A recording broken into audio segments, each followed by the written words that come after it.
Hello there, I'm Dawn from A Flourishing Midlife. I'm a coach and a meditation teacher, and thank you so much for joining me here. So today I'm going to share with you a few tips about unconfident thoughts. So if you're one of these business women who never has an iota of self-doubt, is always super confident, it might be worth you just going to grab a cup of tea instead. But if you're like me, and for most of the time you potter along quite happily, confident about yourself, about your abilities, and then every now and again you get an unconfident thought, I'm here to show you how to deal with that. So the first thing that you need to be aware of is that our thoughts are not necessarily telling us anything true about ourselves.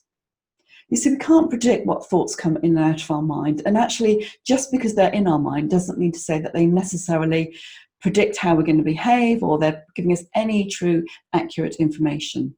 And actually, we have no control over the thoughts that come into our mind. You know, sometimes we can get these really bizarre, out of left field thoughts about suddenly remembering a memory from years ago or suddenly thinking about something we're going to be doing in 6 weeks' time. Those thoughts are out of our control. And actually, so are the thoughts about ourselves and our confidence and our abilities.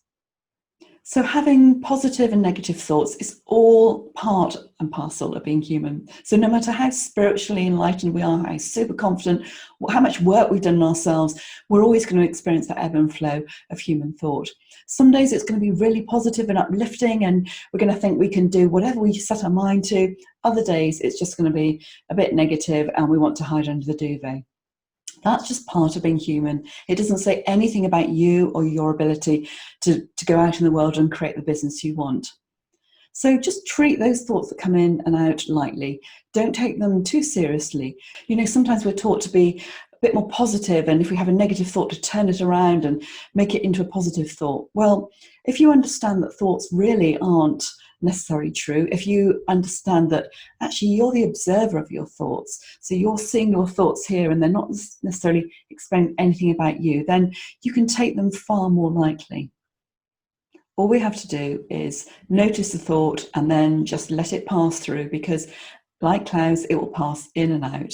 And the next thought will come along without doubt fairly quickly.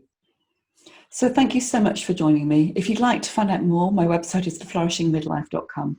And I teach women to just ditch the struggle and discover a life of more ease and possibility.